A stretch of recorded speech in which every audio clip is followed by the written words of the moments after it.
Salut à tous, aujourd'hui je vais vous parler du terreau que je produis à partir de l'humus que je récolte dans mes parcelles de forêt.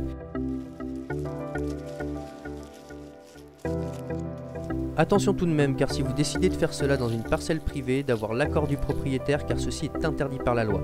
De même si vous êtes sur une forêt en domaine public.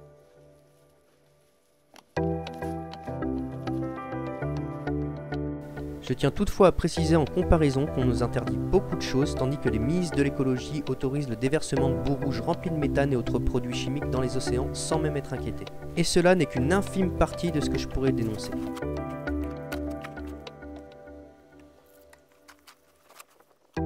Mais revenons sur le sujet. Voilà, cela fait maintenant 3 ans que je fais mon terreau. J'en ai créé à partir d'humus de châtaignier, de chêne et même de ronces. Ce terreau est très léger, il me permet de faire mes semis, mes boutures et même d'agrémenter mes parcelles et mes buts. Il est très résilient et autonome. Il ne nécessite pas ou presque de dépenses en carbone car l'on prend tout autour de soi. Il a toutefois ses défauts car les plantes sauvages y poussent. Ici on peut voir les orties qui y font leur nid. Je pense qu'on pourrait le rendre stérile en le cuisant, mais il nécessiterait beaucoup plus de temps et d'énergie pour le faire. Je vais vous montrer comment je procède pour sa conception, il n'y a rien de bien compliqué. Il vous suffit juste d'un râteau, d'un tamis, de contenants ou de sacs pour le récupérer et de vos bras. Bon, pour ma part, j'utilise des sacs cabas. Pour y procéder, je racle au râteau les feuilles en surface, je récupère ensuite l'humus compris entre cette couche et la terre. Pensez à récupérer les feuilles et le bois mort en décomposition car il pourra vous servir pour couvrir vos parcelles potagères. Toujours pensez à faire d'une pierre deux coups.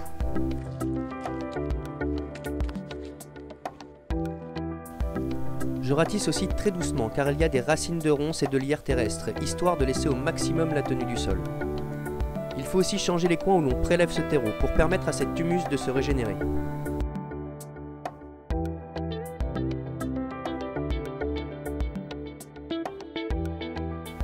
Il y a aussi pas mal de filaments de mycorhizes quand je fais ce travail. Je me fais un plaisir de les rajouter dans les couvertures sur mes parcelles. Je vous invite aussi à regarder les vidéos d'Hervé Koff qui est un expert en termes de mycorhizes. Leur importance dans la vie du sol n'est plus à démontrer.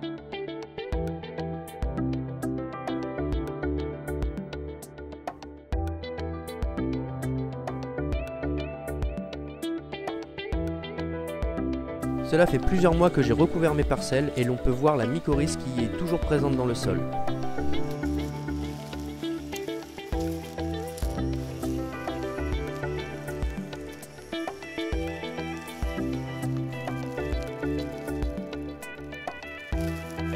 J'utilise par la même occasion tout ce que je peux récupérer lors de ce travail. Cela me permet aussi de couvrir mes zones de culture.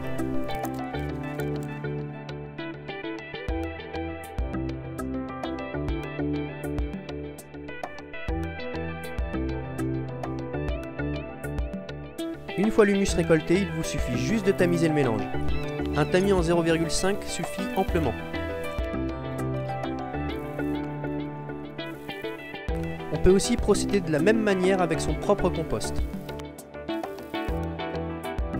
On peut voir ici la légèreté de ce terreau. Pour le repiquage, les plants se désolidarisent des autres tout seuls.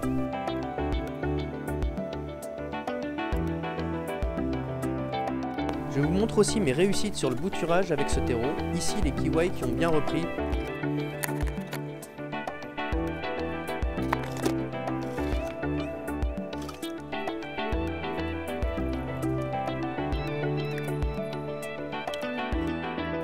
Pour le bouturage, j'utilise des morceaux d'aloe vera. Cette technique m'offre de très bonnes reprises. Ici, je prélève des boutures de Psydium cattleyanum, aussi appelé goyavier fraise. Pour les boutures, je place les morceaux d'aloe en bout de tige. Je les plante ensuite dans le terreau dans un pot que je recouvre avec des bouteilles de récupération.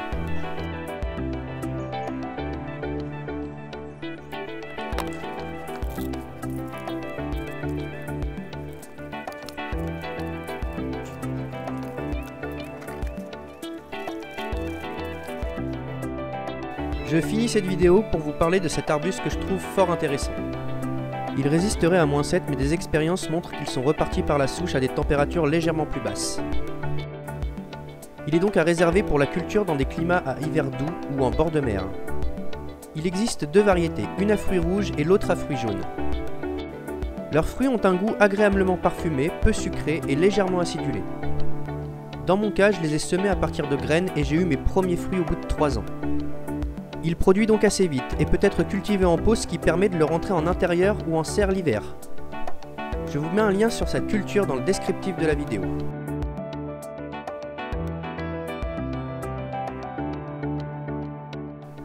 Voilà, c'est tout pour aujourd'hui. Je remercie encore tous ceux qui m'aident pour mon projet, les woofers, les donateurs sur Tipeee, et nous, on se retrouve pour une prochaine vidéo. Ciao!